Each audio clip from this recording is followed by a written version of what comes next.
Hallo und willkommen zu unserer Serie Mein Laptop von innen. Hier möchte ich euch in einem schnellen Überblick zeigen, wie ihr den Akku tauscht und wie ihr an die wichtigsten Komponenten herankommt, wie SSD, RAM, Lüfter. Ich zeige euch dabei das Innenleben des Laptops. Ich zeige euch auch, was es an Tipps und Tricks noch gibt, was ihr vielleicht beachten müsst. Und dass es im Grunde genommen nicht so schwer ist, einen Laptop aufzuschrauben und an die einzelnen Komponenten heranzukommen. Legen wir los!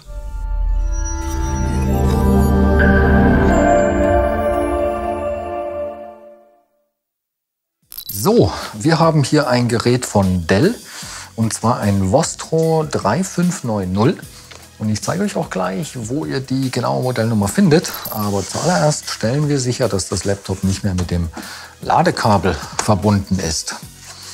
Die genaue Modellbezeichnung findet man übrigens hier. Und ja, mit dieser Bezeichnung findet ihr eben alle Ersatzteile speziell für dieses Gerät bei uns im Shop. Allgemein kann man zu dem Gerät noch sagen, dass ein Displaytausch hier relativ einfach ist, wurde auch gerade gemacht. Dafür muss man nur den Frontrahmen abnehmen und kommt so an das Display ran. Bei der Tastatur ist es so, die kommt zusammen mit dem Topcase. Das Touchpad kann man hingegen einzeln tauschen. So, um das Gerät zu öffnen, muss man zum einen alle Schrauben lösen. Und da ist es so, die drei hier oben, die bleiben im Gehäuse, die werden also nur gelockert und kommen nicht vollständig raus. Dann gibt es auch noch mal hier zwei Schrauben und die haben eine andere Länge als die Schrauben, die jetzt hier noch sind. Ja, das heißt eben die getrennt aufbewahren. Und dann ist es auch so, dass diese Schraube hier das Laufwerk hält. Das heißt, wenn man mal nur das Laufwerk rausmachen will, einfach nur diese Schraube lösen. Und das Laufwerk muss man aber auch rausmachen, wenn man die Bodenplatte abnehmen will. Das kann man dann also hier einfach rausziehen. Und dann sieht man nämlich, unter dem Laufwerk sind auch noch mal zwei Schrauben und auch die müssen raus. Und hier ist es so, das sind alles ganz normale Kreuzschrauben. Ich benutze hier für alle Arbeiten ein super praktisches Universalwerkzeugset. Ist alles drin, was man braucht. Öffner, Pinzetten, ein Schraubendreher-Set mit echt allen erdenklichen Aufsätzen. Die habe ich mir jetzt hier schon mal zurechtgelegt. Und ja, dann nehmen wir hier einfach für die Kreuzschrauben ein PH0. Und machen die zwei Schrauben unter dem Laufwerk auch noch raus. Und genau, und danach zeige ich euch mal die Verbindung zwischen Gehäuse und Bodenplatte. Und zwar sieht man das schwarz auf schwarz wahrscheinlich nicht so gut, aber die läuft quasi hier entlang. Und so dann eben einfach einmal um das Gerät herum. Und zum Öffnen an sich benutze ich hier einen der Öffner. Der kam jetzt auch mit dem Werkzeugset zusammen. Und dann versucht man im Grunde genommen zwischen Gehäuse und Unterseite hier eine Lücke zu schaffen und das dann ein bisschen aufzuhebeln. Und sollte das an einer Stelle ein bisschen schwerer gehen, vielleicht weil das Gerät noch nie geöffnet wurde, dann kann man auch einfach an der anderen Seite oder an der Seite eben anfangen. Und ansonsten, ja, das laute Knacken, was man hier teilweise hört, das ist auch völlig normal. Das ist eben, wenn sich die Einraststellen lösen. Wichtig ist einfach natürlich hier nichts mit Gewalt machen. Das ist einfach nur ein bisschen Geduld. Und so macht man das dann im Grunde genommen. Dann kann man hier auch schon mit den Fingern meistens drunter fassen. Und dann arbeitet man sich so eben einmal um das Gerät herum.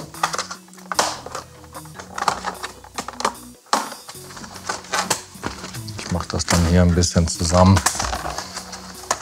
Und dann sieht man auch, dass es hier auf der Rückseite auch schon gelöst ist oder locker ist. Und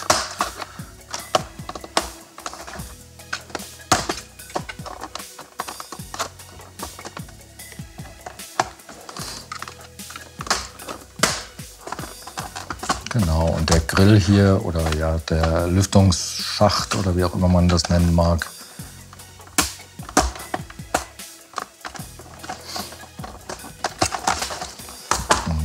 Wenn man die mehr oder weniger dann schon gelöst hat, dann kann man auch hier mit den, übrigens, falls es mal irgendwo besonders schwer geht, dann einfach auch noch mal schauen, ob hier wirklich alle Schrauben gelockert sind. Und dann kann man meistens mit ein bisschen Wippen das schon lösen. Hier ist auf jeden Fall, da muss man noch ein bisschen hebeln.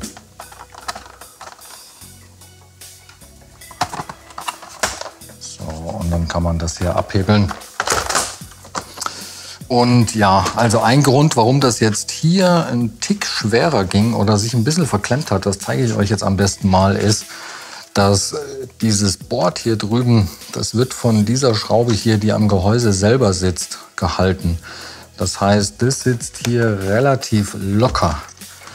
Und dadurch hat es sich jetzt in dem Fall, da das ja hier drüber kommt oder hier eingehebelt wird, hatte sich das hier ein bisschen verschoben. Ich weiß nicht, ob man das sieht. Das heißt, da am besten dann in die Richtung aufmachen und dann kann man das hier drüber ziehen. Und genau, das hatte mich jetzt auch ein bisschen irritiert. Gut, dann sehen wir jetzt auch gleich, wie das Gerät von innen aussieht. Und in jedem Fall, egal was man macht, als allererstes immer den Akku vom Mainboard trennen, dass das Gerät auch wirklich keinen Strom mehr hat. Und ja, der Akku sitzt, beziehungsweise der Anschluss sitzt in dem Fall hier. Das heißt, man kann den hier einfach nach hinten hin rausziehen. So. Und ist da mal auf der sicheren Seite. Gut, was können wir hier noch sehen? Wir sehen, wie gesagt, auf dem Board hier drüben, das lässt sich übrigens auch einzeln tauschen. Direkt hier drauf ist die CMOS-Batterie. Die ja, ist jetzt einfach hier zum Raushebeln, also von der Seite quasi. Direkt daneben sehen wir noch, hier wäre noch Platz für eine 2,5 Zoll SSD. Beziehungsweise oder HDD ist da ja bei euch auch vielleicht eine verbaut. Und dann sehen wir hier den RAM. Da ist jetzt nur einer belegt, wäre noch Platz für einen zweiten. Hier drüben sitzt die SSD, die ist hier unter einer kleinen Abdeckung. Dann sehen wir hier oben noch das WLAN-Modul mit den beiden Antennen, die hier drunter laufen. Und hier natürlich den Lüfter und den Heatsink. So, wenn wir den Akku ausbauen wollen, müssen wir diese Schrauben hier lösen. Und wenn die alle draußen sind, kann man den Akku nach oben einfach aus dem Gerät nehmen. Und wie ganz oft bei Dell ist es so, wenn man den Akku tauschen will, auf jeden Fall das Kabel behalten. Das ist auch hier nur auf den Akku aufgesteckt. Das kann man so also rausziehen. Und das kommt an den neuen Akku nämlich dran. Die neuen werden ohne Kabel geliefert. Und das heißt, da einfach dann hier wieder einstecken. Schauen, dass da immer wirklich bis zum Anschlag die Verbindung sitzt. Und ja, kann man so dann eben auch tauschen. Direkt unter dem Akku sehen wir hier jetzt übrigens auch das Touchpad. Und das wird zum einen durch die 4 Schrauben hier oben gehalten. Und zum anderen muss man das Kabel hier noch lösen. Und da ist es so, das nicht einfach rausziehen. Das ist mit einem Kippschalter. Den klappt man erst auf. Genau so. Und dann kann man das Kabel hier rausziehen. Ja, genau. Und dann kann man das Touchpad quasi tauschen. Und beim Wiederverbinden da einfach schauen, dass man das Kabel, das hat hier auch so eine praktische Linie, also einmal muss der Stecker natürlich auf sein und dann muss das Kabel hier auch wieder genau richtig drin sitzen. Stecker zu, der schließt dann mit der Linie ab und dann weiß man, dass das richtig verbunden ist.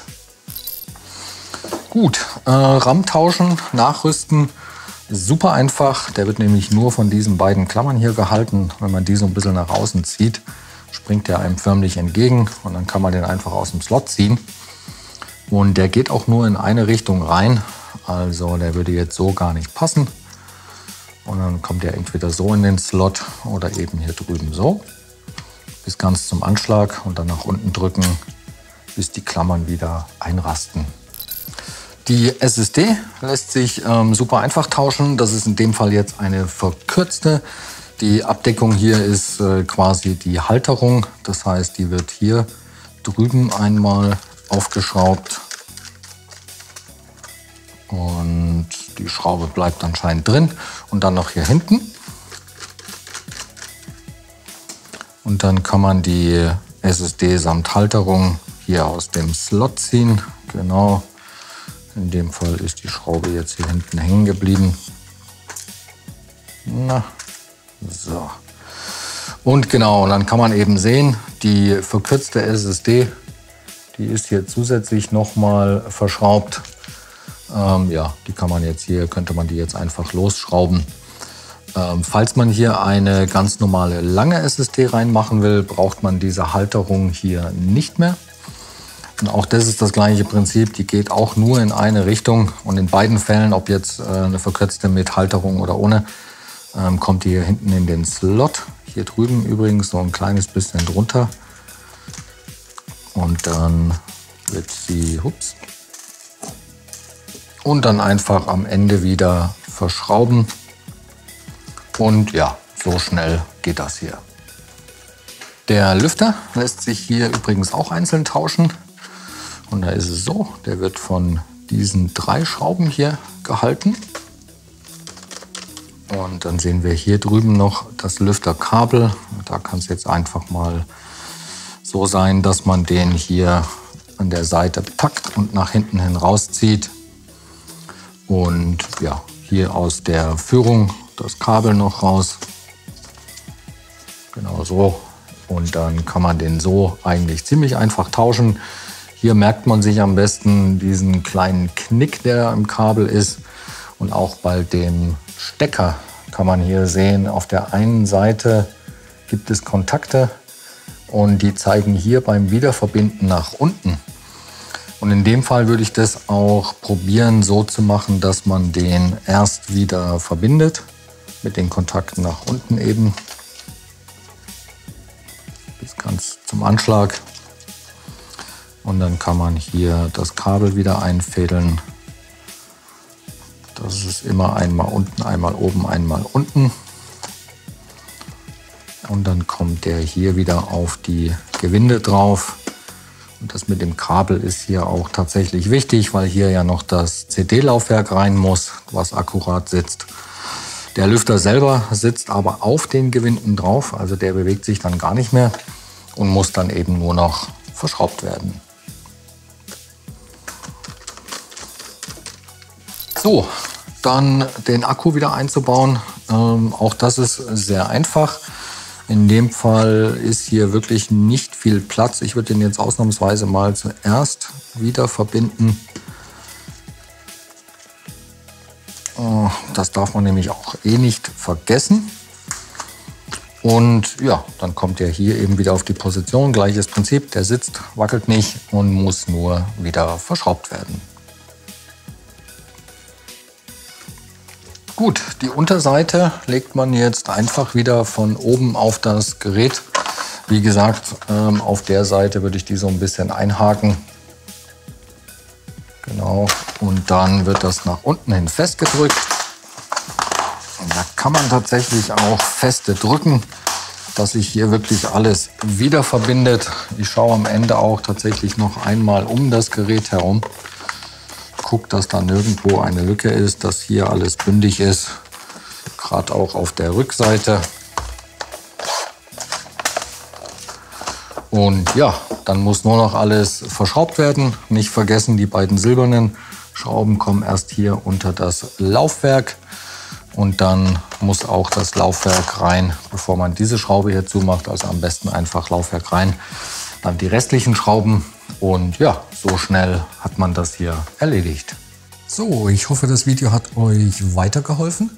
Wenn ihr noch Fragen oder auch Anregungen habt, lasst uns gerne einen Kommentar da. Und dann wünsche ich euch viel Spaß beim Schrauben. Bis zum nächsten Mal. Ciao.